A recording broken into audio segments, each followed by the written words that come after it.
Voilà, vous le savez, depuis hier, Guadeloupe Première s'est mis à l'heure des municipales 2014 et nous recevons Alex Robin. Bonsoir Alex. Bonsoir Jérôme. Alors au programme ce soir, Anse Bertrand, commune que l'on dit isolée dans le Nord Grande-Terre. Elle ne manque pourtant pas d'atouts, d'où la motivation des candidats. Ils avancent un programme qui vise en priorité l'emploi et la jeunesse. Présentation Hervé Pédurand, Daniel Kérin et Rodrigue Lévy.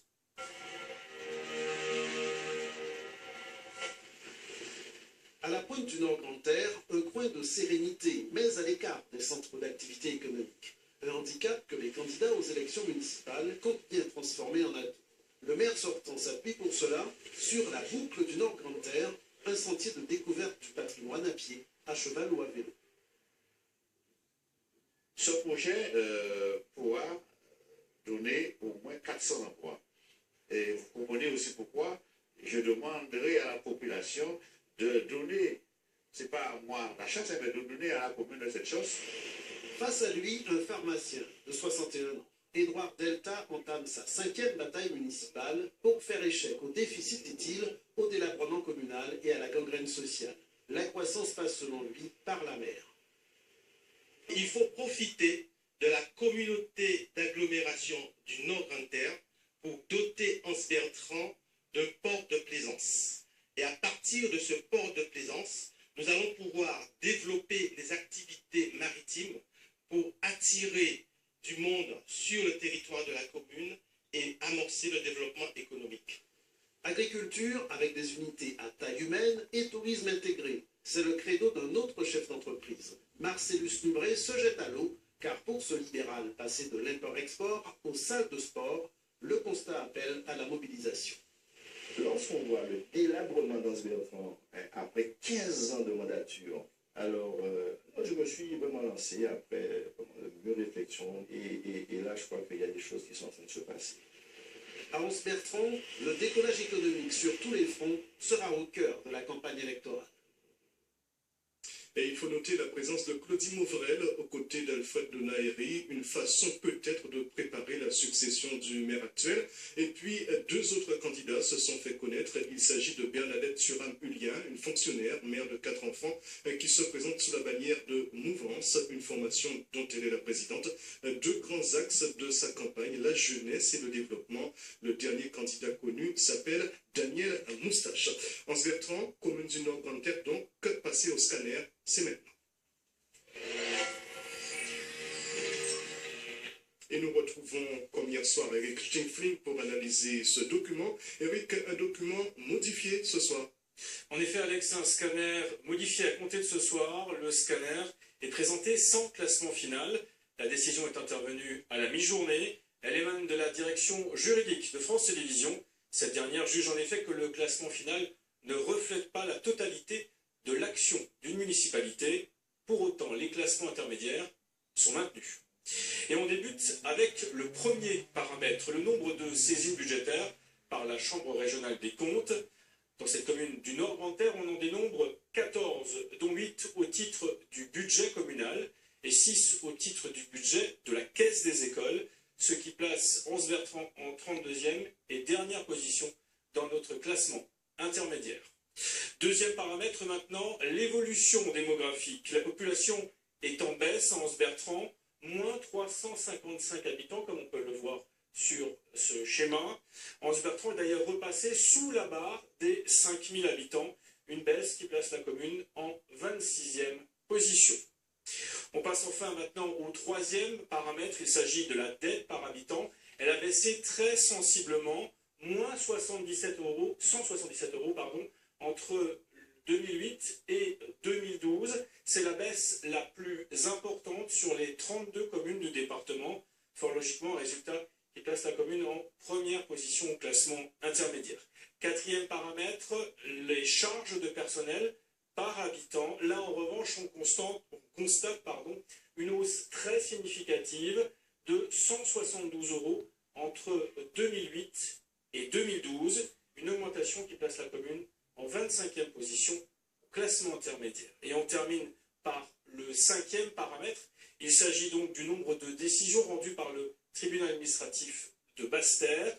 Sur 8 recours déposés, un un seul a abouti à une décision défavorable, un résultat qui place la commune d'Anse-Bertrand en 9e position, ex aequo avec 5 autres communes du département.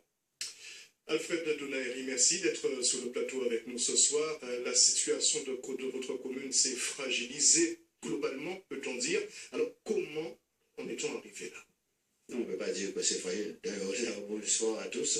On ne peut pas dire que la situation de la commune s'est fragilisée, dans la mesure, ce que vous venez de dire, s'agissant de la Chambre régionale des comptes.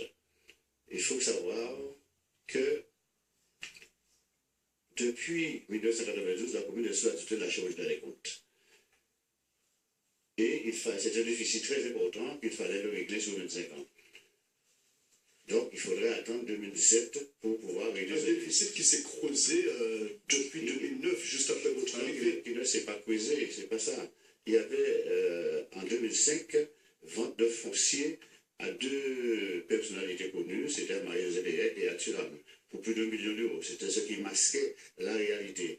Mais en fait, quand ils vendent de terrain, il y avait des promesses de vente. Mais quand il y a promesses de vente, la recette est intégrée tout de suite au niveau budgétaire. Mais seulement, Marie-Josée Béhec n'a pas pu payer. Autrement dit, il fallait retirer cette vente. Deuxièmement, Thuram, pour lui, c'est pas une question, c'est pas qu'il ne peut pas payer, mais le terrain était privé d'une servitude. Or, il fallait le clôturer.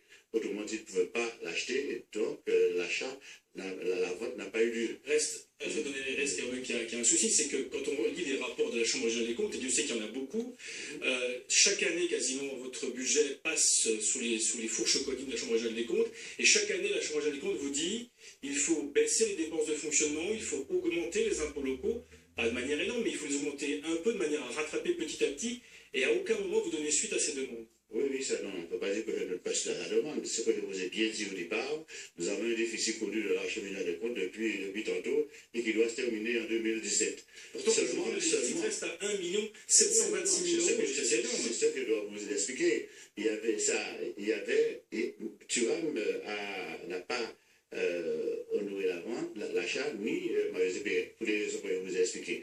Seulement, c'est un mal pour bien. La raison pour laquelle ce foncier revient dans le patrimoine communal. Et il y a déjà beaucoup d'acquéreurs pour ce foncier. On a l'impression que vous ne faites pas d'efforts nécessaires pour améliorer la situation. Oui, il y a des efforts nécessaires. C'est pourquoi, si vous faites la différence entre ce montant de foncier, vous enlevez... Attendez, est-ce qu'on peut sortir un peu du foncier? Par exemple, il y a une recommandation que vous fait la Chambre, c'est de baisser par exemple les indemnités des élus. Ça pourrait être un signe, je ne demande pas de les supprimer, mais de les baisser. La demande vous a été faite et ça n'a pas été fait. Au contraire, ça a été augmenté. Non, ça n'a pas été augmenté. Non, je vous dis, ça n'a pas été augmenté. Ça a baissé sensiblement, mais ça a baissé. De toute façon, les indemnités de l'élu ne représentent pas grand-chose. Ce n'est pas ce qui va pouvoir... Sur une année, c'est quand même 140 000 euros, je veux dire, pour le maire et ses adjoints, c'est pas négligeable. Non, c'est 140 000 euros sur un an, alors que le déficit est plus de 2 millions d'euros. Parce que, comme je vous ai dit, il y a les 1 million d'euros qu'on a retirés, qu'on pourra l'intégrer, pas 1 million, mais 3 fois plus. Pourquoi? Parce que c'est un terrain, nous avons déjà 4 promoteurs, 4 personnes qui veulent l'acquérir. Or, le prix du foncier, vous savez, le prix du foncier a triplé maintenant. Autrement, c'est un mal point bien. Autrement, c'est tout à l'avantage de la collectivité. Seulement, il faut donner le temps au temps. Peut-être que ce ne sera pas aujourd'hui, mais d'ici 1 an, vous allez voir que ce déficit dont vous parlez n'existera plus. Je peux peut-être le souhaiter pour la commune. Reste que, par exemple, quand on regarde la dette par habitant, elle a baissé très sensiblement. Est-ce que ça veut dire aussi pour autant qu'aujourd'hui, la commune a des difficultés à emprunter sur le marché pour justement essayer de développer de nouveaux projets? Non, mais vous dites que la dette par habitant a baissé. Oui, ce qui est bien. Donc, c'est qu'on est vu la situation budgétaire que vous avez. C'est que nous sommes sur la bonne voie. La baisse a baissé. Seulement, attention, il faut bien faire la différence entre le budget et le compte administratif. Le compte administratif de la commune n'est pas en mauvaise position. Un budget, c'est une prévision qu'on peut conserver comme on peut retirer. Donc c'est pour cette raison que je vous dis, vous avez constaté que il y a une baisse au niveau de la dette par habitant. Autrement, c'est bon signe. Et concernant les dépenses de du personnel qui là ont augmenté de manière très Et significative. comment du fonctionnaire a augmenté? Il faut le comprendre. Parce que nous avons appliqué la loi. La loi, il y a le régime indemnitaire, il ne faut pas oublier la grande guerre de 2009 et surtout la grande guerre de 2011 qui a duré 3 mois. Donc, actuellement, en tous les agents sont titulaires à 100%. Et nous respectons le droit des agents, le régime indemnitaire et tout. Et surtout, vous allez constater également qu'au niveau du quota horaire, le plus petit, c'est à 25-35, contre nos autres communes, que c'est à 20 à 16. Très bien, ce sera le mot de la fin. C'est fini pour nos 5 minutes de discussion. Merci d'être venu répondre à nos questions ce soir, Monsieur Nounaïri. Et bien entendu, les opposants en soi peuvent commenter ces éléments dès demain, s'ils le souhaitent, bien sûr.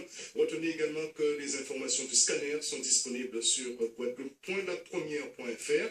Et au cours de la défense de son bilan hier soir, vous vous en souvenez très certainement dans ce journal des élections, Éric Jalton a pointé du doigt les lacunes des mandatures précédentes de Daniel Marsin. L'ancien maire ne manque pas de réagir ce soir. Marsin, très offensif et à son tour accusateur.